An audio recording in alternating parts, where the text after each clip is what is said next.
मुख्यमंत्री के गेट के सामने जाके गिड़गिड़ाता था, जिसके घर में अपहरण हो गया रहता था वह भी मुख्यमंत्री आवास ही जाता था। नीतीश कुमार के मंत्री आरजेडी के राजनीतिक इतिहास के बारे में बता रहे हैं। उनका मानना है कि पहले के दौर में जब लालू प्रसाद यादव और राबड़ी देवी जी का राज्य था तो उस समय अपराधियों से मिले हुए रहते थे और किसी का अपहरण अगर हो गया तो आपको लालू दरबार में जाकर अपनी शिकायत दर्ज करवानी होगी, क्योंकि अपराधी भी वही मिलते थे। आपको हम बता दें कि दूसरी ओर तेजस्वी यादव अगर निकलते हैं तो किसी रूम में बैठकर एक मीटिंग करते हैं और वही चीज जो है वो मीडिया वालों को भेजते हैं और खबर बन जाती है, यानी कि वो कार्यकर्ताओं से नहीं मिलते हैं। तो आइए सुनते हैं मंत्री साहब क्या कुछ बता रहे हैं। करते क्या है हमको ये नहीं समझ में आता। घर में बैठ के ट्वीट करते हैं, फिर वही आप लोगों के प्रश्न का आधार बन जाता है।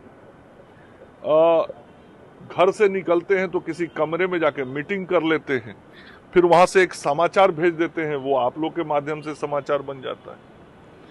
फिर गलती से कभी बिहार के किसी कोने में जाते हैं तो आधा एक घंटे में कार्यकर्ताओं को चेहरा दिखा के वापस आ जाते हैं। तो ना जनता से सरोकार है, ना कार्यकर्ताओं से सरोकार है और ना जनहित से सरोकार है। और ऐसा होना कोई आश्चर्यजनक नहीं, इसलिए कि यही उन्होंने अपनी पार्टी से और अपने पूर्वजों से सीखा है।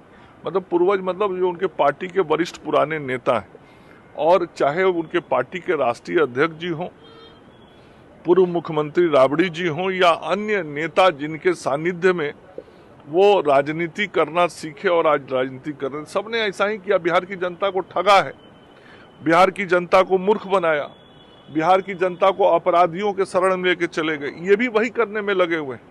तो बिहार की जनता जान रही है राजद की वास्तविकता, और इसीलिए राजद को हर चुनाव में जनता अपना समर्थन नहीं देती है। और इस बार 2025 के चुनाव के बाद बिहार से राष्ट्रीय जनता दल नामक राजनीतिक दल जो है वह प्रायः विलुप्त हो जाएगा। में कहीं कोई दो मत है, आप ही मीडिया के मित्रों के पास लालू जी और उनके शासनकाल के इतने सारे वीडियो रिकॉर्डिंग रखे होंगे जिसमें कैसे अपराधियों को मंच पे बुला के वो सम्मानित करते थे, किस प्रकार से अपराध से पीड़ित व्यक्ति मुख्यमंत्री के गेट के सामने जाके गिड़गिड़ाता था, जिसके घर में अपहरण हो गया रहता था वह भी मुख्यमंत्री आवास ही जाता था, चूंकि सबको मालूम था कि यदि किसी का अपहरण हुआ है और वो छूटेगा तो उसकी चाबी मुख्यमंत्री आवास में ही है। मतलब वहीं पे सारी बातें होती थी।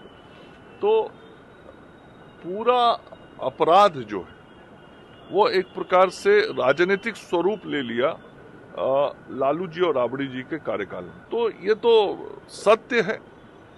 उनको तो आपने सुना किस प्रकार से बता रहे हैं कि उनको सिर्फ ट्वीट करना आता है, बंद कमरे में मीटिंग करना आता है, लेकिन धरातल पर उतर कर वो राजनीति नहीं करते हैं, क्योंकि ऐसा ही जो है इतिहास उनके पिताजी और उनके माताजी का रह चुका है।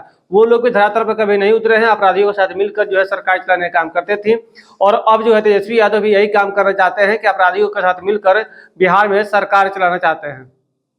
दीक्षांत एडुटेक लाया है दीक्षांत सी लर्निंग ऐप। बने दीक्षांत का चैनल पार्टनर और अर्न करें लाखों रुपए प्रति महीने। चैनल पार्टनर बनने के लिए विजिट करें www.dikshans.com। हमारे YouTube चैनल को सब्सक्राइब और Facebook पेज को लाइक करना ना भूलें। धन्यवाद।